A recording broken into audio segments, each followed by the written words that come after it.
രാഷ്ട്രത്തിന് പേരിടേണ്ട ഘട്ടമെത്തിയപ്പോ ആചാര്യന്മാര് ചിന്തിച്ചു ഈ രാഷ്ട്രത്തിന്റെ പ്രത്യേകത എന്താ? പ്രത്യേകത ഒന്നാണ്, അത് ജ്ഞാനം നൽകുക, അറിവ് നൽകുക എന്നതാണ് നമ്മുടെ നാടിന്റെ പ്രത്യേകത. അങ്ങനെയുള്ളവരുടെ നാടാണ് ഇത്. അതുകൊണ്ട് എന്ത് പേരായിരിക്കണം?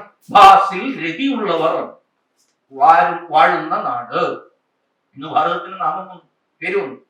ഓരോ വസ്തുവിനും പേരിടുന്നതിനെ കുറിച്ച് മറ്റൊരു ആചാര്യൻ പറഞ്ഞു കേട്ടത് ഞാൻ ഇവിടെ ആവർത്തിക്കുകയാണ്. എൻ്റെ ഒന്നുമല്ല.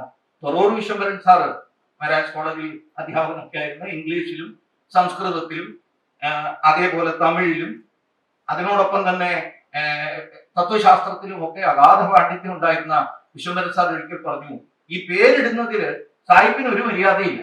അവര് കാണുന്നതെന്തോ അതേപോലെ പേരിടും. പക്ഷെ ഭാരതീയര് അതിന്റെ തത്വം അറിഞ്ഞിട്ടാണ് പേരിടുന്നത്. തത്വത്തെ പേർന്നത് എന്താണോ തത്വമയി.